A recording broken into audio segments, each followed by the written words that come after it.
Bonsoir à tous. Nous vous remercions d'être là encore pour la deuxième soirée du colloque.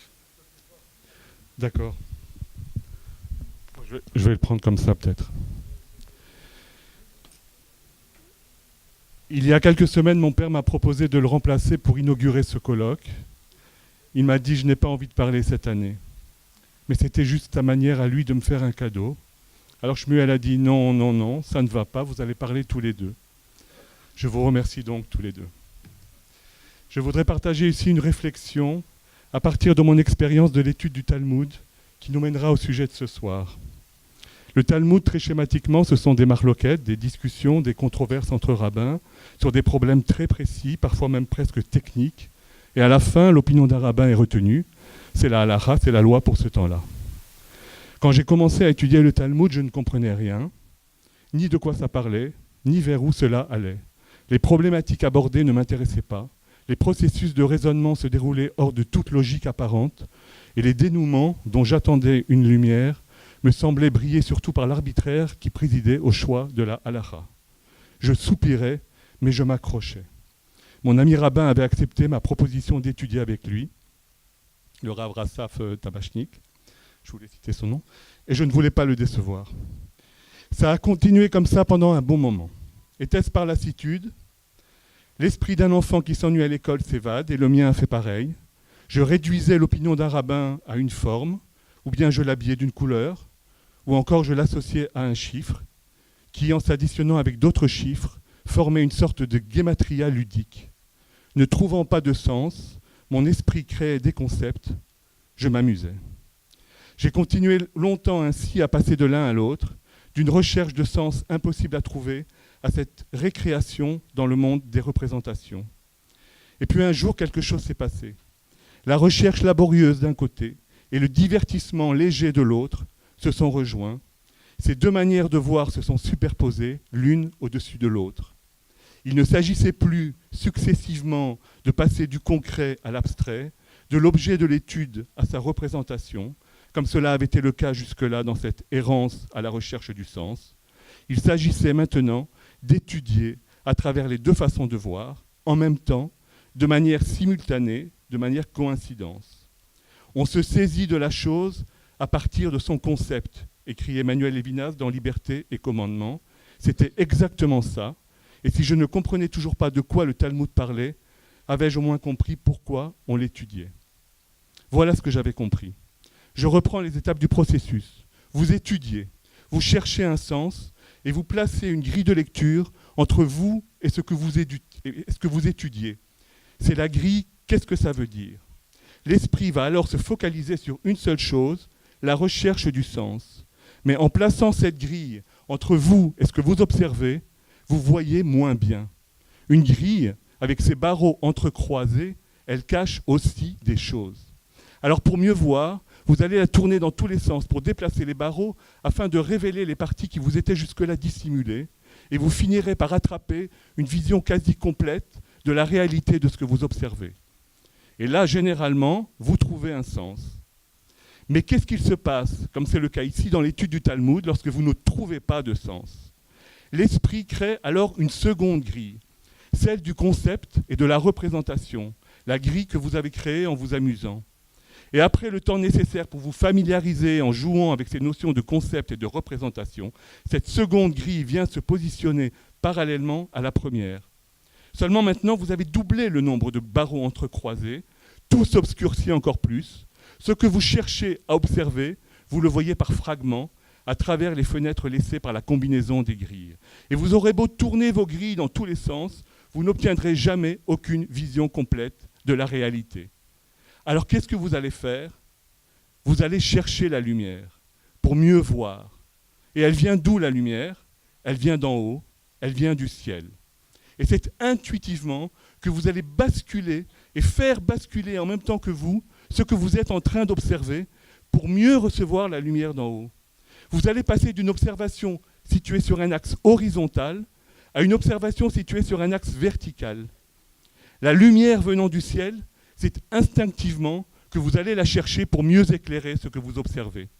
En basculant, vous l'inondez de lumière. Vous voyez moins de choses à travers les fenêtres de votre double grille, ce sont des fragments, mais chaque fragment, vous le voyez mieux. Vous voyez mieux parce que toutes les ombres ont disparu. Si vous éclairez un visage par une lumière située au-dessus du visage, vous ne voyez pas la couleur des yeux, vous ne voyez pas le regard, ils sont cachés par les sourcils. L'ombre du nez couvre la bouche et le cou disparaît. Mettez une lumière de face et vous voyez tout. Mais il y a autre chose. Il y a ce passage d'un axe horizontal à un axe vertical. L'axe horizontal, la relation de l'homme à l'homme. L'axe vertical, la relation de l'homme à Dieu et de Dieu à l'homme. C'est-à-dire qu'en basculant pour chercher la lumière, en vous positionnant dans l'axe vertical, vous vous positionnez naturellement dans un axe qui va créer une connexion avec Dieu. Appelez-le Dieu, appelez-le comme vous voulez. En changeant l'angle d'observation, vous introduisez Dieu et la vision et la compréhension que vous aurez de l'objet de votre étude ne seront plus du tout les mêmes. La langue française, très finement, l'exprime d'ailleurs parfaitement bien. On se penche sur un problème. Pour mieux l'étudier, pour trouver une solution, on bascule dans l'axe de la verticalité. Depuis combien de temps donne-t-on le Talmud à étudier aux enfants des yeshivot? Toledot ve Toledot ve Toledot. Des générations et des générations et des générations. Et pourquoi? Peut-être avant tout pour ça, pour provoquer ce basculement. Sans matraquage, sans bourrage de crâne, par la concentration, par la compréhension, par l'intelligence, par la logique, par l'intuition de Dieu qui vient à l'idée. C'est le titre d'un autre livre d'Emmanuel Levinas. À ce moment-là, j'ai pensé à Isaac Newton. Isaac Newton se promène dans son jardin en pleine nuit. Il voit une pomme tomber et en même temps, il voit la lune. Et il se demande pourquoi la pomme tombe et pourquoi la lune ne tombe pas. La question qu'un enfant poserait. Probablement se dit-il en des termes plus scientifiques, pourquoi je vois la pomme tomber et pourquoi je ne vois pas la lune tomber. C'est une nuit de pleine lune. Pour voir une pomme tomber la nuit, il faut que la nuit soit claire. Faites un dessin de la situation telle que Newton peut l'observer. Pomme et lune seront représentés par deux formes identiques, de cercles, de dimensions identiques. La représentation du très grand qui est très loin aura les mêmes proportions sur le dessin que la représentation du très petit qui est très près. Et peut-être même leurs couleurs seront-elles identiques. Deux cercles, par leur identité, viennent se superposer dans la tête d'Isaac Newton et provoquent en lui cette question « Pourquoi je vois la pomme tomber et pourquoi je ne vois pas la lune tomber ?» Newton étudie la question, il se penche sur le problème, il bascule et il découvre que oui, effectivement, la lune tombe. Elle est attirée par une force émanant de la Terre, la gravitation. Mais si on ne la voit pas tomber, c'est qu'elle est retenue par une force contraire et égale qui l'empêche de tomber. Une force créée par le mouvement circulaire de la Lune autour de la Terre, ce que l'on appelle l'orbite. Comme un motard participant à une course sur un circuit automobile qui se retrouve presque à l'horizontale dans les tournants. La force de la gravitation devrait le faire chuter, mais une force contraire, produite à la fois par le mouvement de sa course et par la courbe du circuit, le retient de tomber. De cela, Isaac Newton tirera les lois de la gravitation universelle. Cette superposition de deux représentations, je trouvais que cela ressemblait au résultat d'un processus de pensée initié par le Talmud. D'autant plus qu'en basculant, Newton ne va pas chercher une raison ponctuelle à la chute de la pomme ou à la non-chute de la Lune, ce qu'il aurait peut-être fait s'il n'avait pas basculé. Ce qu'il va chercher, c'est une loi générale qui aurait dû s'appliquer à la pomme comme à la Lune, mais qui ne s'applique en l'occurrence qu'à la pomme, la Lune étant une exception à la loi. Newton sait ce qu'il cherche, il cherche une loi, et chercher une loi, et pour chercher une loi, faut-il déjà croire en son existence. Et croire en l'existence de la loi, nous, juifs, ça nous parle. Seulement, quel rapport entre Isaac Newton et le Talmud? Isaac Newton n'était pas juif, et c'est là que je suis tombé sur ce document-ci, que vous avez peut-être eu à l'entrée. En 1727, à la mort d'Isaac Newton, on a retrouvé dans sa chambre un coffre rempli de documents comme celui-ci.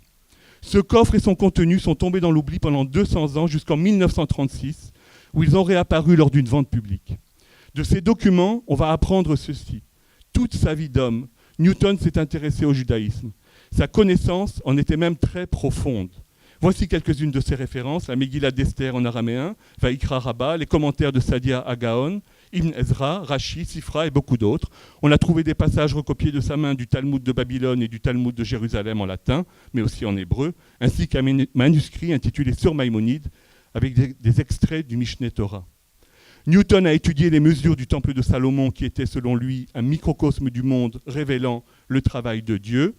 Il écrira, je cite, « Les concepts de base des Grecs en philosophie et en mathématiques ont été pris de sources juives.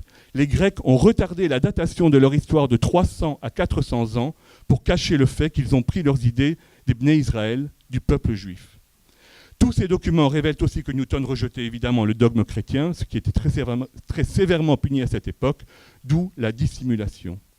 Newton croyait dans le monothéisme juif, selon les conceptions de Maïmonide, a écrit l'un de ceux qui ont étudié ces documents, et dans sa vie personnelle, Newton se conformait aux lois de Noach. Je voulais vous montrer par cet exemple comment le judaïsme, à travers le Talmud, a pu innerver de sa force le monde goy, mais cela c'était bien avant l'existence de l'État d'Israël. Aujourd'hui, on connaît l'histoire. Intrigués par le nombre important de lauréats du prix Nobel d'origine juive, les Coréens du Sud en ont cherché la cause. La réponse qu'ils ont trouvée, l'étude du Talmud. Depuis, l'enseignement du Talmud est pratiqué dans de très nombreuses écoles, publiques comme privées, en Corée du Sud. Sans l'existence de l'État d'Israël, est-ce que cela aurait eu lieu? La réponse ne me semble pas si évidente qu'on pourrait le croire. L'étude du Talmud au grand jour, comme ça, sans dissimuler quoi que ce soit, si Israël n'existait pas, je n'y crois pas. Je finis donc sur ce point d'interrogation et je vais maintenant passer la parole aux intervenants suivants que je vais avoir l'honneur de vous présenter. Merci.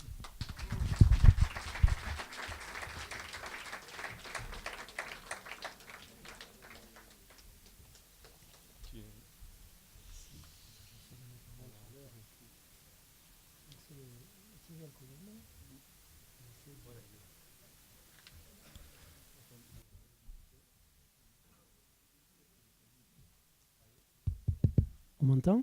Bon.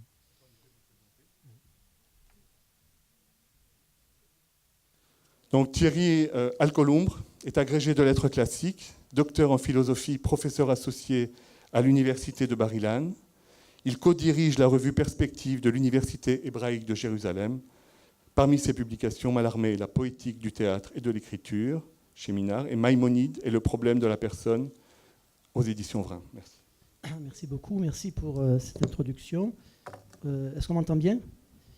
Ma proposition de parler du Maharal de Prague est peut-être un peu insolite dans un colloque qui, en principe, parle d'Israël d'aujourd'hui. Mais si j'ai choisi de parler du Maharal de Prague, et je ne savais pas qu'il y aurait ce magnifique panel que Shmuel a concerté, où l'on voit que les choses se continuent. Si donc j'ai choisi de parler du Maharal de Prague, c'est par l'influence énorme qu'il a jouée à la fois sur la pensée juive contemporaine, la pensée juive française contemporaine, mais aussi sur la pensée israélienne, qui fait que le nom du Maharal est souvent lié, d'une part aux innovations de pensée qui se font aujourd'hui, mais aussi aux polémiques qui touchent au sionisme et au sionisme religieux. Le Maharal, comme vous le savez sans doute, et il en sera, je suppose, question au moins dans les deux communications qui vont suivre, il a influencé maintenant André Neher et également le Rav Léon Ashkenazi, qui ont été les grands acteurs de la diffusion, de la redécouverte du Maharal au XXe siècle.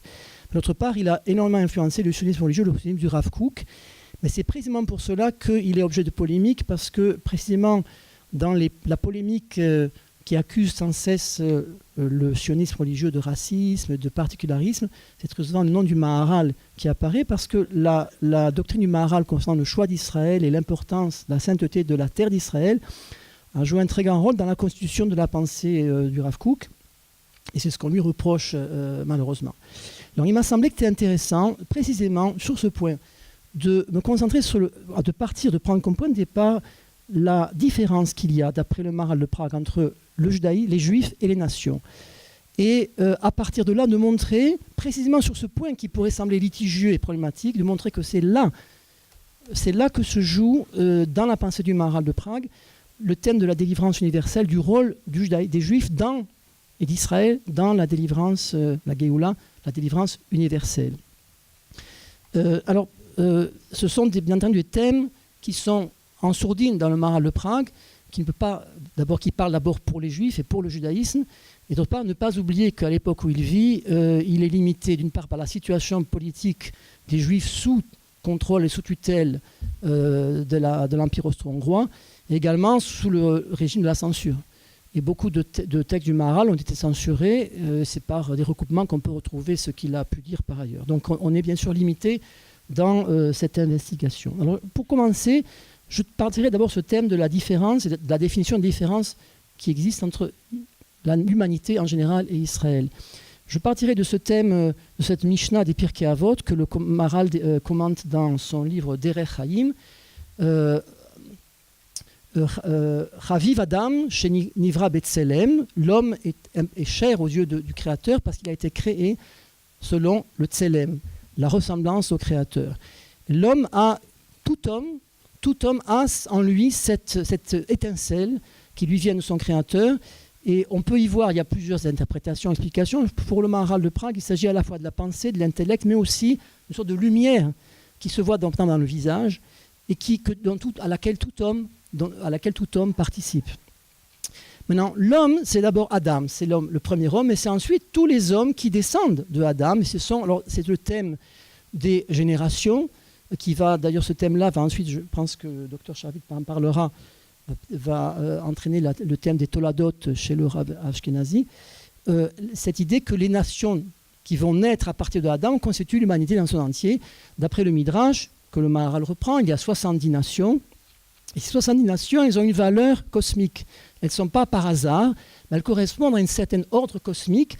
Aux 70 nations correspondent 70 archanges, sarim, qui sont dans les cieux. Ce qui veut dire qu'il y a une nécessité profonde à l'existence des nations. De même que le Maharal voit dans la culture des nations, dans leur langue, dans leur écriture, quelque chose de fondamental.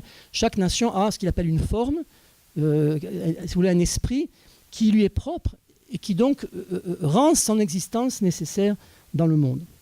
De même, il y a, et cela apparaît aussi dans la suite des communications qu'il y aura aujourd'hui, ce thème des lois noachides, qui ont été mentionnées d'ailleurs juste avant par Luc.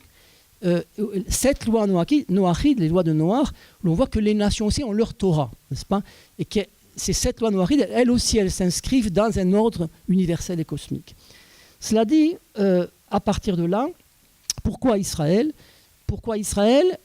On peut dire que c'est tel que le récit biblique le raconte, on peut y voir quelque chose d'un peu a posteriori. Il y a un échec des nations, il y a la faute le déluge, il y a la tour de Babel, etc. Et donc, il y a une sorte de sélection qui se fait, qu'il y a une famille, parmi toutes les familles du monde, qui va choisir d'être, elle, celle qui va porter cet héritage de la relation au Créateur. C'est Abraham, ses descendants, etc., jusqu'à Israël.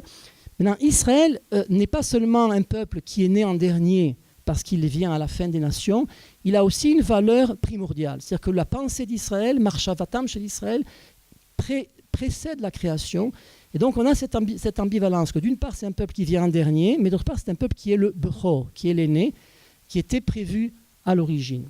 Dans cette hiérarchie, je ne peux pas trop bien sûr donner de détails, l'idée qu'il faut une hiérarchie pour qu'il y ait une possibilité de réussite de la création, le Maharal la développe. C'est-à-dire si tous les hommes étaient semblables, avec la même vocation, l'échec d'une partie de l'humanité serait l'échec de tout le monde.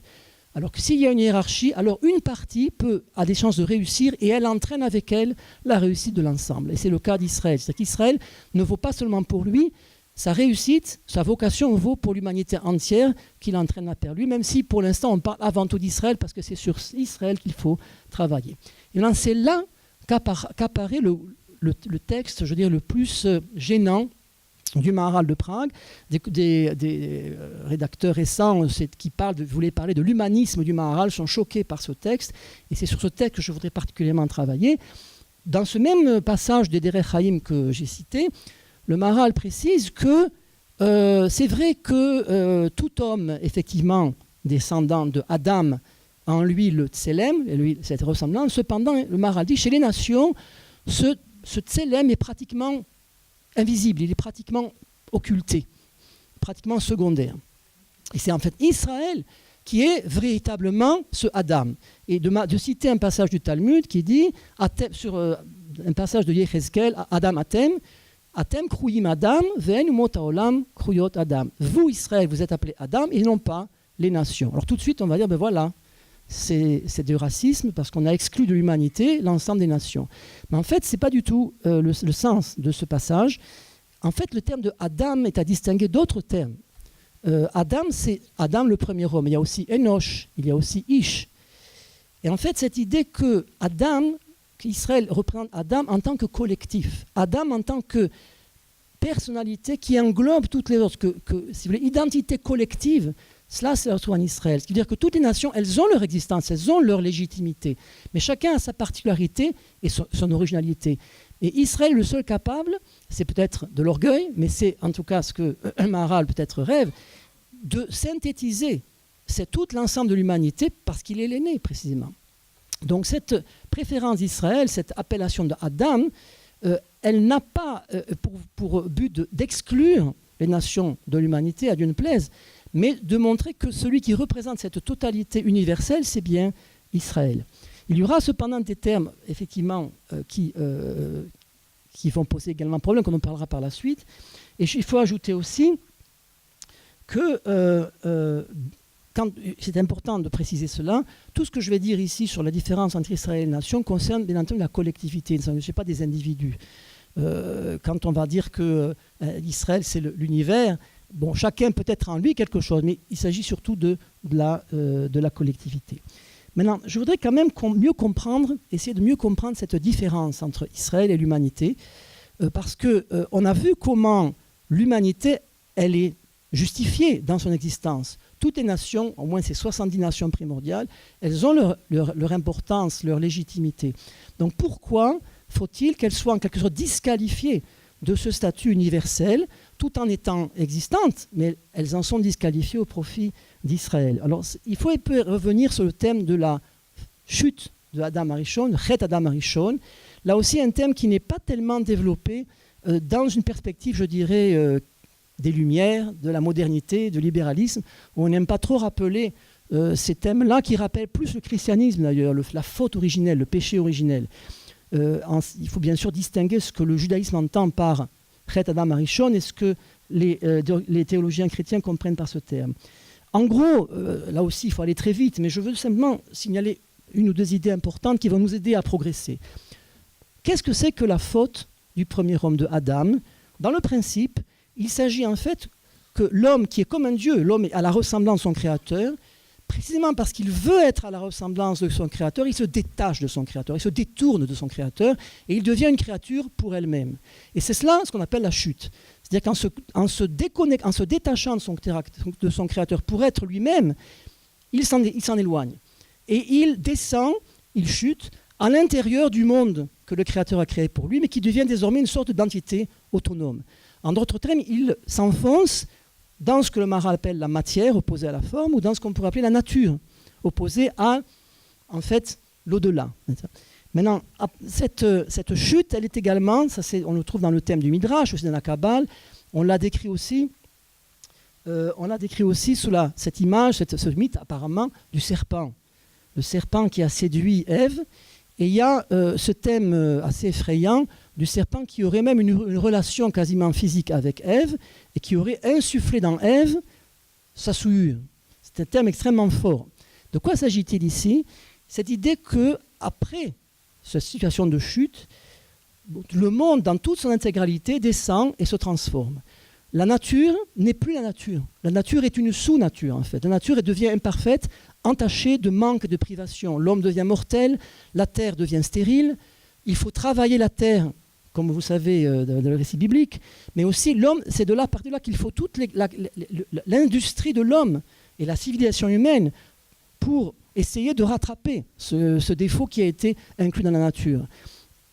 Ça, c'est au niveau de la nature, au niveau physique. Au niveau psychologique, cela veut dire que le psychisme humain est un psychisme qui est beaucoup plus tourné vers la matière. Et donc, là aussi, je suis obligé d'aller assez vite, la dimension pratique va dominer sur la dimension, je ne dirais pas théorique, mais toranique.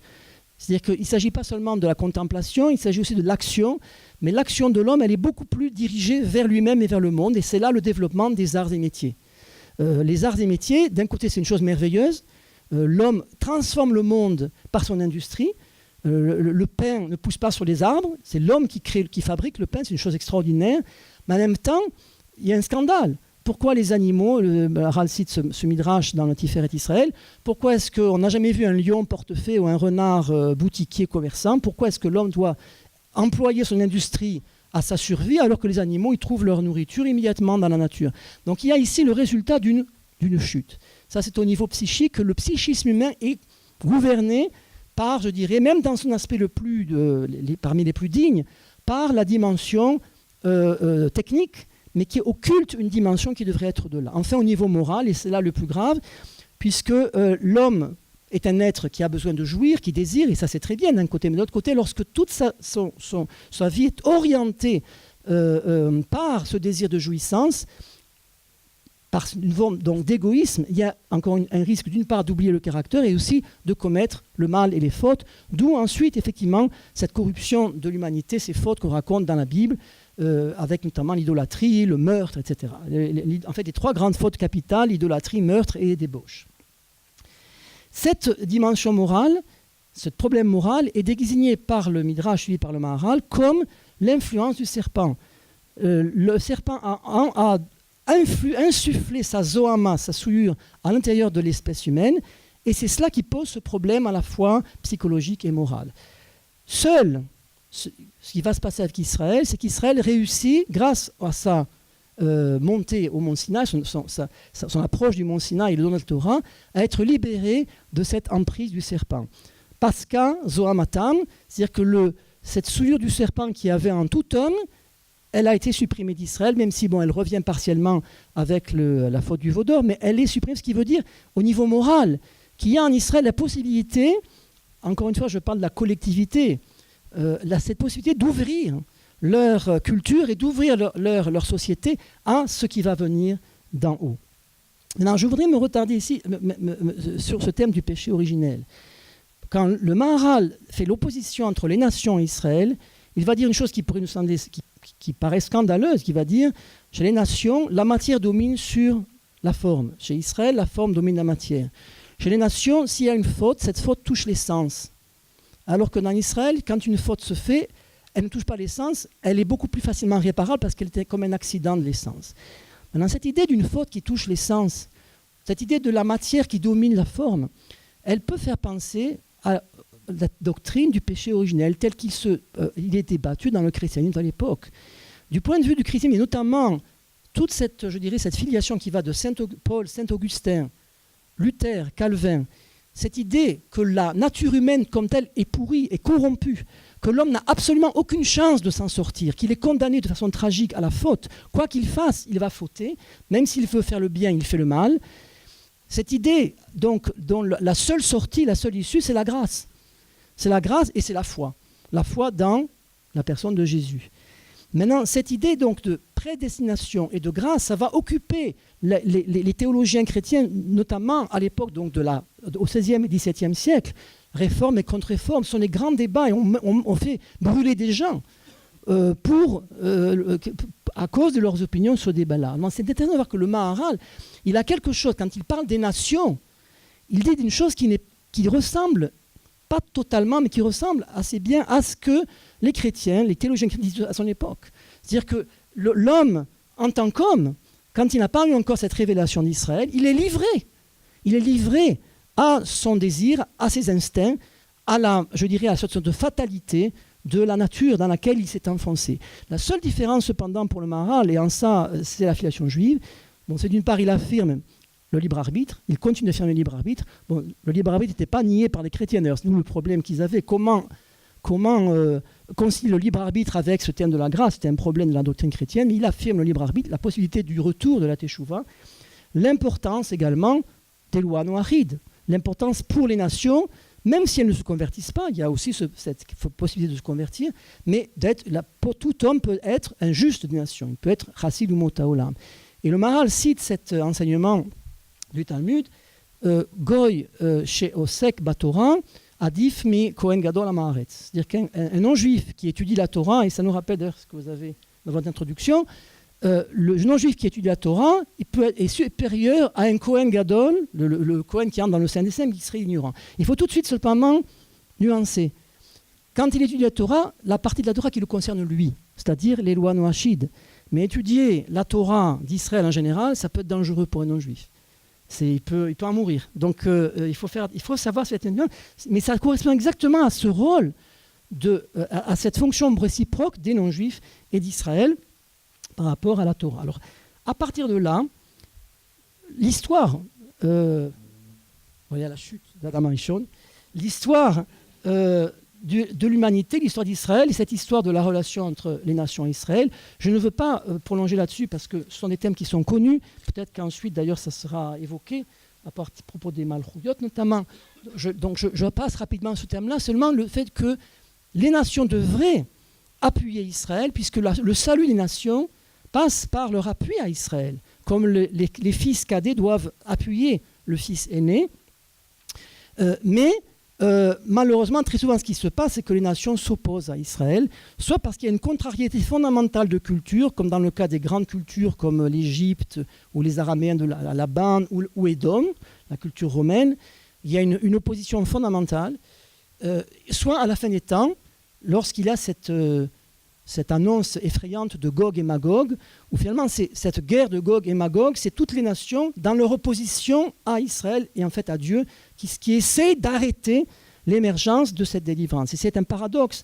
Il y a une chose là aussi qui est très, très belle que dit Maharal, en commentant un passage de Masechet Brachot qui fait la comparaison entre le révolte de Absalom, le fils de David, qui se révolte contre son père, et les nations qui se révoltent contre Dieu. C'est une absurdité. On n'a jamais vu en principe un fils qui veut tuer son père, mais on n'a jamais non plus vu une créature qui veut tuer son créateur. Mais en fait, en se révoltant contre Dieu et en essayant de détruire Israël, les nations se révoltent contre elles-mêmes, en fin de compte. En voulant détruire Israël, c'est comme si elles voulaient se détruire elles-mêmes. Et cette notion de soi-même est très importante ici, parce que le salut des nations passe par leur reconnaissance d'Israël pour les aider à être elles-mêmes. C'est ça l'enjeu de cette délivrance.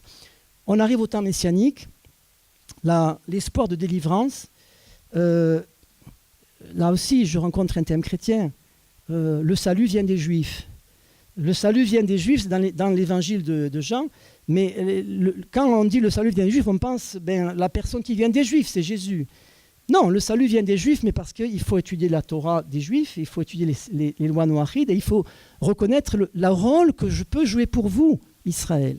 Mais au temps messianique, c'est l'idéal, c'est le rêve, tel que le Maharal en parle dans les derniers chapitres du Netzar Israël. La venue du Mashiach, du Messie, c'est cette venue en fait, où on revient pour beaucoup à la dimension originelle. La nature se régénère. L'homme, qui était l'homme naturel, revient à l'homme originel, à Adam.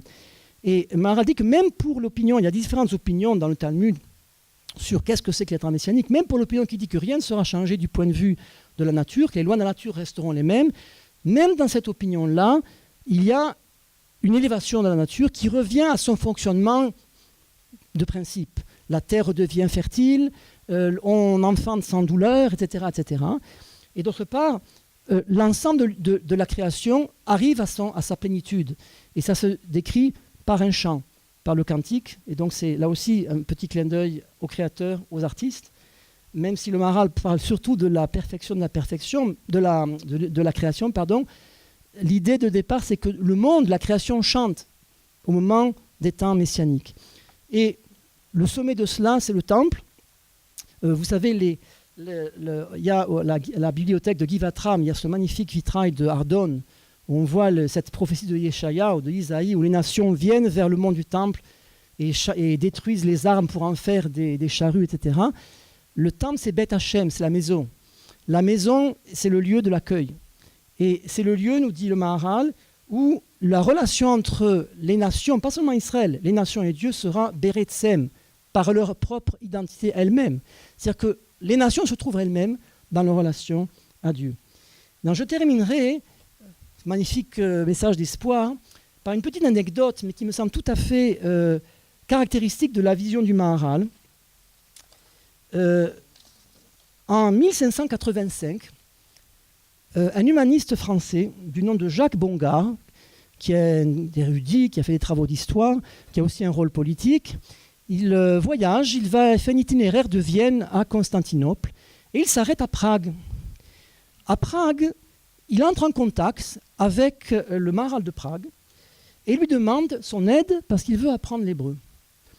Il était accompagné par un ami à lui, et le Maharal lui adresse un jeune talmudiste d'une très grande famille d'origine vénitienne qui s'appelait Judas Seligman Ventura, et ce jeune talmudiste enseigne à Jacques Bongard l'hébreu biblique. Et pendant donc 3 mois, l'humaniste français et son ami visitent la yeshiva du Maharal de Prague, le Kloitz, et suivent des cours intensifs d'hébreu. À la fin de ce séjour, une amitié se trame entre les humanistes et le talmudiste. Et le talmudiste, sur le livre d'amitié, le keepsake des humanistes, écrit en hébreu, à la dernière page, mais la dernière page, quand on parle de la droite, c'est la première, un message d'amitié où il raconte effectivement cette relation qu'il y a eu. Je crois que c'est tout à fait, et je terminerai là-dessus, on parlait, je ne m'attendais pas à ce qu'on parle de Newton, mais c'est cette idée-là, cette idée que le Maharal de Prague, qu'on voit comme c'est une personne immense à son époque, on voit que sa capacité, il y a d'autres témoignages sur les relations qu'avait le Maharal de Prague avec des humanistes non juifs, sur des sujets soit liés bien sûr essentiellement au judaïsme, mais qui sont liés à l'intérêt scientifique de l'époque. Et ça montre cette vocation universelle en fait de cet enseignement. Et c'est ce qu'il faut souhaiter encore une fois pour l'Israël d'aujourd'hui. Je crois que quand on parle d'aujourd'hui, la fierté d'Israël, elle est justifiée de l'influence qu'Israël peut donner dans le monde par sa technique, par l'aide médicale, par l'aide qu'on peut faire dans tous les domaines. Il y a aussi cette dimension-là, finalement, même si elle est, peut-être, elle peut sembler utopique ou peut-être trop théologique, je dirais, mais je crois qu'il ne faut pas oublier cette dimension-là, très profonde, d'une délivrance pour la personne, d'une délivrance pour chacun, les nations et les individus en même temps. Voilà, c'est le message du Maharal de Prague, et je vous remercie de votre attention.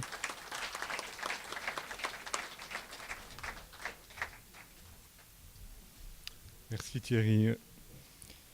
Je vais passer la parole à Gaëlle Nacerero, doctorante au département de pensée juive de l'université de Bar-Ilan. Ses domaines de recherche sont le Midrash, la lecture biblique, la pensée d'André Neher et l'école des pensées juives de Paris. Elle est enseignante en études juives, Talmud, philosophie et pensée juive.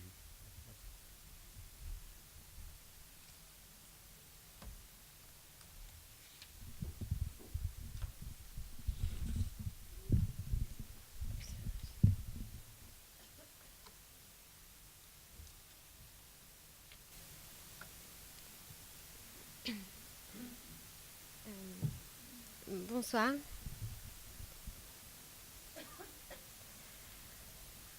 Au lendemain de Shavuot,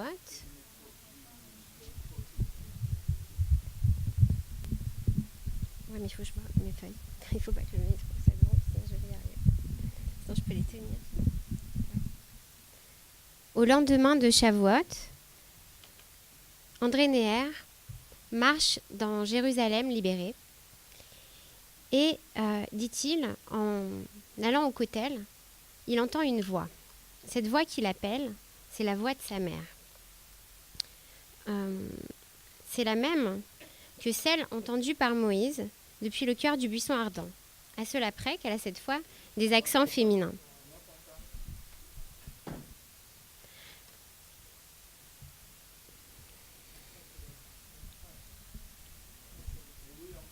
Oui, ça va. On va y arriver. Dans son intervention sur la Shoah et l'irréparable, Neher s'était servi d'un midrash qui racontait comment Dieu, pour ne pas effrayer Moïse, l'avait appelé du sein du buisson ardent avec la voix de son père, lui déclarant ensuite « Je ne suis pas ton père, mais le Dieu de ton père ».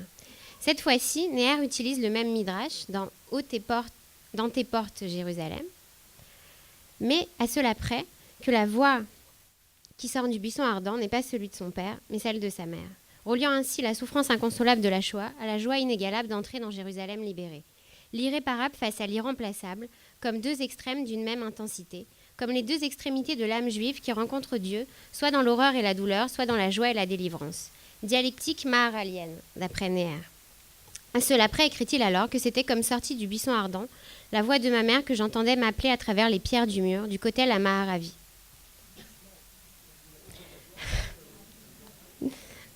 Comme si le dieu du combat avec l'ange qui blesse Israël et Yaakov dans la nuit de Péniel dévoilait alors sa face masculine, tandis que celui qui embrasse, console et délivre comme lors de la nuit de la sortie d'Égypte, ou celle du don de la Torah au Har Sinaï, dévoile une face féminine et s'incarne dans cette cité de Jérusalem. Car, écrit Néher, c'est une mère vivante qu'il entend alors, pas un fantôme, une mère aimante qui répond, s'anime et appelle à la foule emplie de joie qui monte jusqu'au mur occidental. Mais qu'est-ce qui vient d'abord, le retour des exilés ou l'appel de la mère? Et qui est-ce qui appelle? Celui qui appelle, c'est Moïse, celui qui a lui-même été appelé. L'appel de Moïse est donc une réponse, une réaction de Moïse à l'appel de Dieu, à travers la voix de son père au sein du buisson ardent. Réaction en chaîne comme mode d'emploi d'une société plus juste. Moïse, écrit Néher, est la réincarnation de Abel. Il reprend l'histoire des frères là où elle s'était arrêtée par le meurtre d'un frère par un autre. Et continue. Moïse est sorti vers ses frères. Là où Abel et Caïn sont sortis dans les champs, et où Caïn tua Abel faute de pouvoir se parler, d'après Néher, sur le silence originel menant au meurtre, Moïse sort vers ses frères et leur parle, réparant la faute fraternelle originelle et renouant le dialogue entre les frères. La conscience s'éveille par l'émergence de sa jeunesse juive. Ce qu'entend Moïse, c'est la voix des racines juives qu'il avait occultées et auxquelles il avait substitué une identité autre que la sienne, une identité égyptienne. C'était l'inverse exact du Moïse de Freud, ce Moïse égyptien qui a occulté le fait juif jusqu'au bout, à la fois Oreste et Oedipe. Moïse est né juif, écrit Néher, hébreu, étranger en terre étrangère, et ce qu'on lui reproche, c'est d'exister, d'être né juif, enfant de rescapé, caché dans une famille égyptienne, élevé par des justes, ignorant son identité, et revenant soudain vers les siens, recoudre le fil de son histoire, qui n'a pas été coupé, mais seulement enseveli par le sable de l'Égypte, scotomisé, comme dirait Eliane Amado Lévy-Valency. Et c'est l'hébreu qui lui permet de renouer avec lui-même. C'est en entendant le schéma Israël que Moïse sort vers ses frères. Lévinas écrit que c'est l'injustice, celle qui proclame sans cesse la première injonction des 10 commandements, tu ne tueras point, au travers du visage de l'autre, qui appelle Moïse. Lévinas et Néher s'accordent ici tous deux pour déceler le moteur du changement, dans l'altérité et la transcendance de l'autre qui m'interpelle. Celui qui appelle est celui qui a été appelé. Ce que Moïse réussit à faire au sein de l'Égypte, du fond de l'aliénation la plus profonde, ce ne sont pas des pyramides de pierre, mais des pyramides de chair. Un peuple modèle, prototype de société pour les siècles et les générations à venir. Spinoza ne s'y était pas trompé. L'identité juive, s'il fallait la définir, serait alors un absolu de justice. Ici, l'altérité combat l'aliénation. C'est l'appel de l'autre qui me rappelle à moi-même et qui me rend mon humanité perdue. Et le sens de cet appel est Jérusalem. Edmond Flegg, dans Le Monde qui vient, écrivait « Peut-être un jour, peut-être, mais qu'avons-nous fait aujourd'hui pour que ce jour luise pour ces pionniers qui ensemencent l'aurore ?» Question qu'il se pose et qu'il pose à tous ceux qui l'entourent et que Néher pose avec lui. Qu'avons-nous fait? Que faisons-nous aujourd'hui, chacun d'entre nous, pour Jérusalem? Pour tenter de répondre à cette question, je propose d'aller voir la conceptualisation que fait Néher de Jérusalem, Babel et Césarée, comme justement Israël et les nations, dans un chemin parallèle qui se répond, parfois se confronte et parfois se complète. Cet article est paru dans l'Existence juive en 1956. D'après Néher, qui se réfère à la tradition juive, Jérusalem peut prendre plusieurs formes à la fois politiques et sociales. Jérusalem est tantôt cité des hommes, tantôt cité de Dieu. Jérusalem actuelle et Jérusalem messianique. Jérusalem d'en haut et Jérusalem d'en bas. Jérusalem l'irremplaçable, est-elle terrestre ou céleste? D'après Néher, la première est toujours en train de préparer la seconde. Et c'est ici le véritable défi de l'État d'Israël aujourd'hui. Reprenant le couple duel dont il était question tout à l'heure. Ah oui, parce que Yerushalayim, dans Yerushalayim, vous avez ce pluriel qu'on entend en hébreu de Yerushalayim, des deux Jérusalem qui sont à l'intérieur. Et cette dualité est inscrite à l'intérieur même du mot Jérusalem. Yerushalayim en hébreu contient 7 lettres, comme les 7 lumières de la Ménorah. Yerushalayim Hashlema, non pas grande conquérante ou étendue, mais plutôt Hashlama, comme une synthèse qui produit une plénitude intérieure, une harmonie réalisée après une déchirure. Comme si à l'origine, l'inconsolable et l'irréparable et l'irremplaçable étaient liés. Cette plaie inguérissable est inscrite dans les mots mêmes de la Bible. 166 fois, le mot Jérusalem apparaît dans la Bible, mais chaque fois, il y manque une lettre. Et cette tension entre le 6 et le 7 symbolise justement cette dialectique originelle à l'intérieur même de Jérusalem. Néher, en cherchant à définir les principes qui régissent la cité juive avec Jérusalem comme cité modèle, met à jour 3 types de cités qui sont inscrites dans la tradition juive. Jérusalem, Bavel et Césarée. En tant que cité juive, demande Néher, Jérusalem est-elle arrachée à Dieu ou révoltée contre lui? Il donne alors 2 exemples contemporains. Le kibbutz, tout d'abord, pourrait être un exemple de Malchut Haaretz, royaume terrestre incarné par l'idéal humain, et la terre. Tandis qu'extrême inverse, les Naturé Karta, par exemple, pourraient symboliser quant à eux une Malchut Shamaim, comme un royaume céleste coupé du temps et du monde et des hommes, comme la secte des Esséniens qui rejetèrent la société. Pour comprendre de quoi il retourne, la cité juive, écrit Néher, est régie par des normes qui se trouvent dans le principal traité de politique juive qui n'a rien à envier ni à Hegel, ni à Aristote, ni à Saint-Augustin. Il est écrit par Rambam, et c'est le dernier livre de son Mishneh Torah, dans Ilchot Melachim, recueil de lois qui pose un sérieux problème théologique dont le Rambam était conscient, puisqu'il fait commencer son traité par les lois qui concernent Dieu et le termine par les lois qui régissent la cité. Pour Néher, le Rambam pose ainsi le problème théologique fondamental existant entre le monde et la particularité juive, mais plus encore entre Dieu et la cité. Comment résoudre ce problème? L'existence de l'un exclut-elle l'existence de l'autre? Peuvent-ils coexister? Et pourquoi ouvrir le Mishneh Torah par Dieu et le terminer par la cité? Dieu est l'existant unique, source de tout, injustifiable justification de tout ce qui n'est pas lui. Paradoxalement, la cité des hommes est le refuge ultime hors de Dieu ou contre Dieu, comme la tour de Babel. Les hommes tentent d'échapper à Dieu en lui faisant concurrence. Avant Ilchot Melachim, les lois concernant les rois et la cité, il y a Ilchot Evel, les lois qui traitent du deuil. Or, la mort est également une contestation de l'être. Dieu, source de tout être, serait-il remis en cause par la mort? Et pourtant non. D'après Néher, qui se fonde sur la tradition, c'est encore Dieu qui donne la mort. En revanche, c'est la cité, construction purement humaine et non commandée par Dieu, qui remet Dieu en cause bien plus que le mal ou la mort, car son pouvoir d'éternité rivalise avec Dieu lui-même. Depuis Caïn, qui construit une ville et s'y installe, malgré la malédiction de Dieu à son encontre. Néher, à la suite du Rambam, énonce la première règle politique de la cité juive. Pas de coexistence entre Malchut Shamaim et Malchut Haaretz. Sinon, cela voudrait dire que les 2 royaumes sont séparables et indépendants. Or, au contraire, c'est une entité. Entité symbolisée justement par ce Yerushalayim qui contient en elle-même le pluriel et les 2 Jérusalem. La Jérusalem terrestre a lieu ici et maintenant, c'est le hic et nunc de l'histoire humaine, tandis que la Jérusalem céleste, messianique, est toujours au futur, comme le monde qui vient, préparant toujours la seconde. Et c'est ici que se situe cette véritable question de l'Israël actuel. L'État d'Israël moderne prépare-t-il dans une préoccupation de chaque instant la Jérusalem céleste, l'idéal de justice, d'amour, de paix et d'harmonie pour tous les hommes et toutes les nations?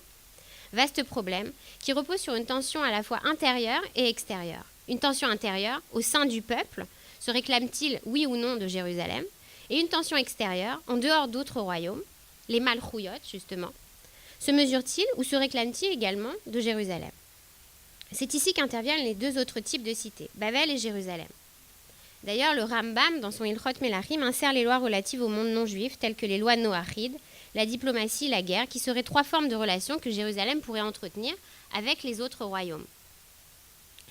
Césarée face à Jérusalem, ou bien mêlée à elle, quand la rencontre a-t-elle lieu? Eh bien, c'est la rencontre historique, depuis Sumer, en passant par l'Égypte, la Phénicie, la Chaldée, les empires grecs, romains, perses, jusqu'à aujourd'hui l'Europe, les États-Unis, la Chine ou la Russie. Césarée multiforme qui se dresse à travers l'histoire devant Jérusalem, et au gré des régimes, la pénètre, la servit, l'envahit, la soumet, la domine, la contrôle ou l'assimile totalement. Quelle doit être la réaction de Jérusalem face à Césarée? Jérusalem doit-elle lutter contre l'invasion? Peut-elle devenir citoyenne de Césarée? La réponse de l'histoire, comme nous le savons tous, est positive. Les Juifs de diaspora en constituent un bon exemple, citoyens de Césarée dans tous les sens du terme. Mais quel peut être le sens de cette allégeance? Et cette allégeance a-t-elle une source dans la tradition juive? D'abord, il faut noter les limites intrinsèques contient cette réponse, dit Néher, pour ne pas tomber dans les conséquences qui risquent d'affecter et traumatiser le peuple. Défaitisme, démoralisation, désespoir, collaboration, traîtrise, haine de soi, perte d'identité et fin de la transmission. Aujourd'hui, on a la conscience plus claire, écrit-il. Nous sommes responsables de nos choix, l'État d'Israël existe et malgré tout consciemment, on décide d'habiter des Césarées. Politique prophétique avec des prophètes comme Jérémie qui prônent étrangement l'indifférence politique ou le neutralisme dangereux. Lorsque la Chaldée envahit Jérusalem et que le prophète appelle à ouvrir grand les portes, à ne pas se battre, à se soumettre, à construire des maisons et des jardins loin de Jérusalem et à prier pour le pays dans lequel vous serez déportés. C'est l'image type de la fidélité juive à tous les pays d'accueil des Juifs à travers le monde. Les autres exemples ne manquent pas. Les Chassidim et la Syrie, les Hachmonéens et les pharisiens. Rabbi Yochanan ben Zakkai, qui fuyant en secret Jérusalem assiégée, rencontre l'empereur qui lui demande de lui offrir une récompense en échange de ses réponses pleines de sagesse. Et que demande Rabbi Yochanan ben Zakkai? Il demande Yavne pour y fonder sa yeshiva et sauver ainsi la Torah. Mais jusqu'à son lit de mort, il s'inquiétera de savoir s'il avait fait le bon choix, s'il n'aurait pas dû, plutôt à ce moment-là, demander Jérusalem. Et la marloquette du Talmud pose la question existentielle de savoir s'il vaut mieux demander ce qu'on est sûr de recevoir ou préférer rester intransigeant et demander l'impossible, mais l'irremplaçable. D'autres exemples encore, la Palestine romaine avec Jérusalem asservie sous l'empereur Antonin, la déportation en Babylonie avec Shmuel le Rosh Galuta, autorité des Juifs de diaspora, auteur de la célèbre formule Dina de Malchuta Dina. La loi du pays où l'on se trouve est la loi. Mais pourtant, cette décision reste étrange de Jérusalem de s'incliner devant Césarée. Pour comprendre cet abaissement, Neher propose de regarder le passage biblique qui constitue la référence absolue du comportement à adopter face aux autres nations. Les chapitres 32 et 33 de la Genèse, la fameuse rencontre entre Yaakov et Esav, où Jacob s'humilie devant Esav, passage qui comporte la fameuse accolade, les cadeaux, et l'acte de Jacob de se prosterner 7 fois devant Esav en l'appelant « mon Seigneur, mon Maître ». Sans hypocrisie ni lâcheté, commente pourtant Neher, car il y a là le désir de vocation de fidélité à Jérusalem. Alors comment peut-on être fidèle à Jérusalem tout en se prosternant devant Césarée? Pour commencer, la tendance moderne a l'habitude de distinguer entre deux types de Césarée, comme si c'était deux régimes différents. Césarée impie et Césarée vertueuse. L'État sans droit ni morale, la dictature, et puis la démocratie, la liberté, la justice, trouvant révoltant pour le peuple juif d'habiter dans le premier, tandis que cela devient une vertu que d'habiter dans le second. On retrouve cela chez la Wissenschaft des Judentum, Hermann Cohen, Maurice Lazarus ou même Herzl, pour qui l'état de droit est l'absolu de la modernité et abaisse ou émancipe les juifs selon qu'il est ami ou ennemi. Pourtant, si la collaboration avec Césarée est bibliquement affiliée, elle est toujours humiliante et traduit une situation embarrassante pour le peuple juif qui n'est pas la normale et à laquelle il aspire à se libérer, répétant chaque année, l'an prochain, à Jérusalem, reconstruite. Césarée comme pis-aller à Jérusalem, renfermant le pire, réel ou virtuel, potentiel du plus grand des maux. Mais pourquoi alors s'incliner? Car il ne peut pas y avoir de coexistence dans le temps. D'après la théologie juive, la puissance politique est indivisible. Soit elle est aux mains de Jacob, soit elle appartient à Esav. Quand l'un est en haut, l'autre est en bas. Dynamique historique, déterminante de l'histoire juive, comme un mécanisme dont le dénouement ne se fera qu'au temps messianique, si l'on croit le Midrash, souvent rapporté par Manitou de la lune et du soleil, où à la fin, les deux régneront face à face, même taille et même intensité lumineuse, s'appelant l'un et l'autre enfin Seigneur. Yérida letzorech aliyah. L'abaissement premier rendrait la possibilité de monter ensuite. Pourtant, cet argument qui prétend que le Messie est ailleurs et l'égalité toujours à venir comporte en lui le danger de l'acceptation de tous les abaissements et de toutes les humiliations, de toutes les souffrances à travers le temps, sous prétexte justement qu'elle préparerait un avenir meilleur.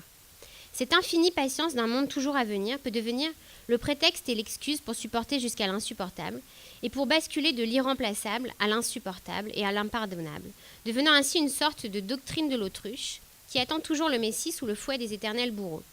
Ceux qui répondent sans cesse au maître de Jacob à Esav, esclaves et non maîtres, en regard, afin de rendre les deux protagonistes de l'histoire deux sujets égaux et autonomes. Alors n'est-il donc jamais le moment de relever la tête et de faire enfin venir le Messie? La réponse de Neher ne se trouve pas à Césarée, mais à Babel. C'est bien connu, l'histoire commence à Sumer. Il semblerait qu'il y ait une limite, un refus, comme un sursaut de fierté à la compromission. Et cette limite, écrit Neher, est atteinte lorsque Césarée se transforme et devient Babel. Les chapitres 32 et 33 de la Genèse, ce fameux épisode de l'humiliation d'un frère devant l'autre, est finalement marginal face à un autre épisode, clé, celui de la lutte avec l'ange. Yaakov veut échapper à Esav. Il passe le fleuve Yabok avec toute sa famille, mais oublie quelque chose. Il retourne alors en arrière, de l'autre côté de la rivière, comme un dernier moment d'hésitation. Et c'est là que dans la nuit, un ange ou un homme, un être mystérieux, le surprend dans la nuit et lutte avec lui jusqu'au matin. L'aube se lève sur Yaakov vainqueur, mais claudiquant. L'ange l'a blessé à la hanche. Pour le vainqueur de cette lutte existentielle au bout de la nuit, l'humiliation précédente prend alors un autre sens.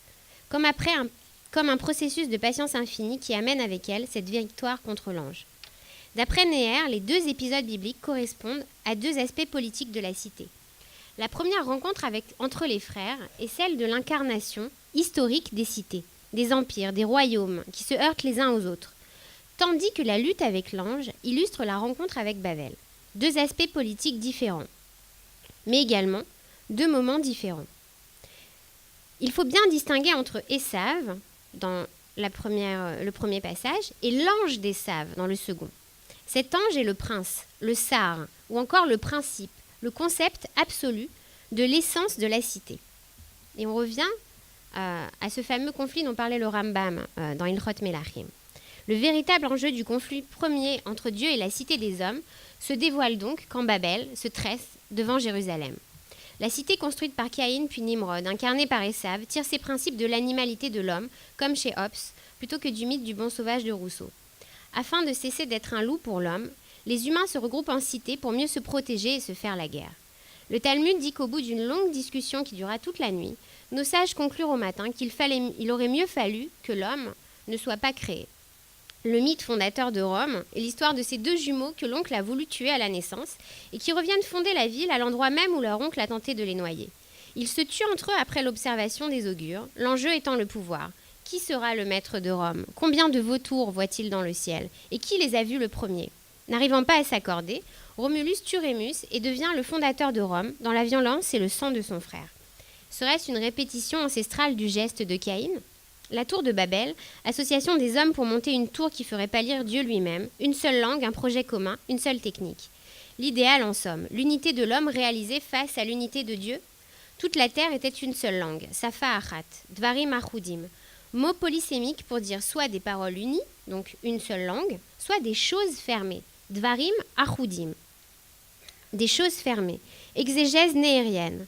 Un système déshumanisé, l'écrasement de l'individu par la collectivité, la civilisation de masse, la société de consommation, la révolution industrielle, les débuts de la mécanisation, le progrès qui vire au cauchemar, dystopie. Toutes les mauvaises tendances libérées par l'hybris de la cité depuis Nimrod, le père de la démagogie, le chasseur d'hommes, le surhomme nietzschéen à la volonté de puissance. À Babel, raconte le Midrash, lorsqu'une pierre tombait, on lui faisait un enterrement. En revanche, lorsqu'un homme tombait, on le remplaçait aussitôt par un autre, afin que le chantier ne soit pas interrompu, que le circuit ne soit pas coupé. La cité sans âme, sans transcendance, sans autre but que la production devint une machine à broyer l'humanité, échappant à ses créateurs, les enfermant dans un monde où la parole est muette, comme le golem. Automatique où le savoir est une donnée chiffrée, où l'information est un ordre et où la communication, le moyen, se substitue à la cause et au Dieu créateur. Pourtant, Jérusalem aussi est une cité. Et Israël a un message pour l'humanité. Comme Rome, la première ville est fondée après le meurtre d'un frère par son frère. Mais Abel et Caïn ont un 3e frère, Seth, qui offre une porte de sortie à l'humanité. Seth comme la réincarnation d'Abel. D'après la tradition, Neher voit dans Qoéleth le dénouement et la réponse de l'échec du dialogue qui s'est changé en meurtre de Abel par Caïn. Bassof Davar Akol Nishma. À la fin, tout est entendu. Qui entend quoi? C'est la terre qui va entendre les sangs de Caïn. Dans le pourrissement, dans la mort apparente du corps, quelque chose se fait à travers quelque chose qui se défait. Le fil rouge ensablé est dégagé. L'âme renaît, racontant la suite de l'histoire de l'humanité en Seth. Neher renvoie alors à une autre occurrence du mot davar, les mots ou les choses dans la Bible. Divré Hayamim, le dernier livre du Tanakh, les chroniques ou encore les paroles des jours. Que disent-ils? Le récit du roi Salomon se termine par le retour des exilés à Jérusalem, où les choses vont alors parler et raconter l'histoire des frères qui deviennent enfin frères et réalisent cette paix entre eux pour les nations du monde. Mais comment les choses parlent? Quand la matière est élevée, sanctifiée par l'humain, quand la matière dévoile le projet du Créateur dans son rapport à l'homme. Gershom Scholem rapporte dans son messianisme juif une histoire sur Eliezer de Worms, qui entreprit aussi de créer un homoncule, comme le Maharal de Prague et le Golem. Sur son front était un cri Elohim Emet, Dieu est vérité. Cependant, au matin de sa création, l'homoncule se réveille avec un couteau et efface le Aleph de Emet, laissant alors apparaître sur son front Elohim Met, Dieu est mort. La fameuse célèbre formule lapidaire, Dieu est mort. C'est alors que le golem devient incontrôlable, quand l'image de Dieu inscrite en l'homme est déposée comme une signature dans ses créations s'efface. Quand l'ange d'Esav, le principe de la cité des hommes, celui du progrès et de la technique, l'ange, premier prototype du robot, veut se faire passer par Dieu, pour Dieu. La cité a quelque chose de bon en elle. Elle est un regroupement de frères qui décident d'unir leurs forces pour œuvrer ensemble. Inema tov ou manaïv gam yachel, shevet achim gam yachad. L'homme est relation, communication. Il naît à l'autre avant de naître à lui-même. Abel et Caïn naissent ensemble, jumeaux l'un et l'autre, comme ensuite Yaakov et Esav, couple lié pour l'éternité, ne pouvant échapper l'un à l'autre, reflet de l'un et de l'autre comme un miroir déformant. Evel est cette buée gratuite, inutile, qui nous donne la première clé de la vie en commun. La cité, pour être viable, doit apprendre la tolérance de l'inutilité, le contraire de l'eugénisme et du génocide. L'inutilité, l'imparfait, l'inachevé, la disharmonie, l'entropie. C'est la perte d'énergie entre deux échanges d'énergie. C'est le principe du désordre, c'est le degré d'imprévisibilité des choses, c'est la buée. C'est ce que je ne peux pas saisir de l'autre, ce que je ne peux pas comprendre, ce qui me reste toujours hors de portée. C'est l'image de Dieu en toute création, c'est l'irréductible. Il n'y a pas de différence entre Babel totalitaire et Babel libéral, car le vice comme la vertu poussés à l'extrême sont des idoles, si ce n'est que l'humain qu'elle dévoile. Ouais, je finis. Ouais. J'ai vu, je sais. J'ai fini. Il n'y a pas de différence entre Babel totalitaire et Babel libéral.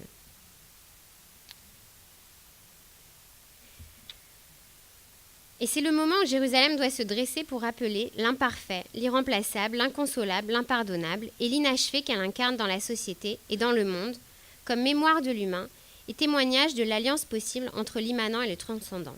Jérusalem doit se dresser pour dénoncer les caricatures du divin sous couvert de mort, de violence, de torture, d'esclavage et d'asservissement.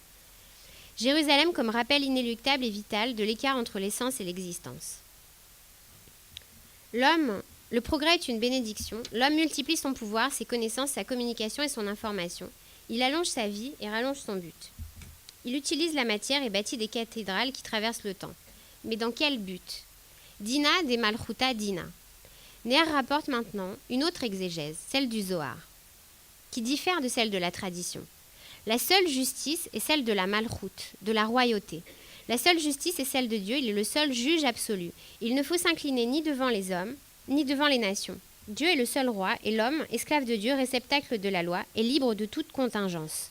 Jérusalem et Césarée sont deux cités égales qui se font face, chacune libre de son droit à disposer d'elle-même. En revanche, quand Jérusalem est face à Babel, ce n'est pas l'incarnation historique de la cité qui joue, mais le principe même des cités, leur fondement et leur essence qui s'affrontent. Mais dans ce cas-là, me direz-vous, quel est le principe de Jérusalem ? Quel est son ange ? Eh bien, il n'en a pas. C'est Dieu qui s'occupe directement de Jérusalem. Et l'enjeu, c'est Dieu lui-même. Dévoiler Dieu à travers sa loi, car chaque cité lutte pour s'ériger en Dieu de l'homme. L'ange d'Esav veut se faire passer pour Dieu, tandis que Jérusalem tente de le dévoiler et de s'effacer devant lui. Yaakov essaie de démasquer l'ange en lui demandant son nom, mais l'ange le sar a pris un masque, et en vérité ce n'est qu'un homme. Vaille avec Ish Imo. L'exigence éthique de Jérusalem doit être constante, et chaque seconde de la Jérusalem terrestre doit préparer la Jérusalem céleste, afin que l'humiliation du début apparaisse non seulement comme nécessaire, mais surtout comme révolue, qu'à la rencontre avec Césarée suive la rencontre avec Babel, et que Jérusalem s'arme de patience et d'endurance. La solitude de sa situation est celle qui rendra possible la relation entre les frères, dans la tension féconde entre les cités du monde. Lors de la lutte avec l'ange, tout juif sait que l'inconnu qui le guette, dans la lutte inégale, dans la double trace de la blessure et de la bénédiction, est le partenaire divin, reflet de l'absolu. Car l'ange qu'il démasque dans la nuit est à la fois Dieu et à la fois un homme. Il lutte avec l'homme et dévoile Dieu. Et quand il lutte avec Dieu, il dévoile l'homme. Le tout étant de rester homme tout en restant juif, et de rester juif tout en étant homme, à Jérusalem comme à Césarée, puis à Jérusalem plutôt qu'à Césarée, et enfin à Jérusalem face à Babel, préparant la venue de tous les hommes à Jérusalem.